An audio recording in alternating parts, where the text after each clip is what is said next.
saringan yang ketiga dan yang keempat akan menyaksikan.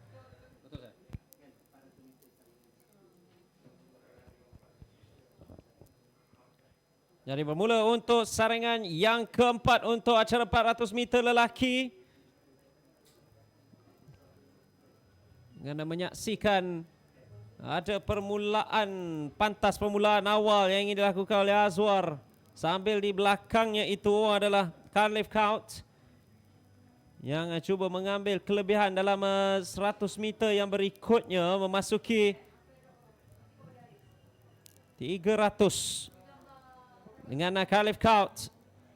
Terus saja sudah pun memintas. Di manakah kedudukan Azwar Danish ya?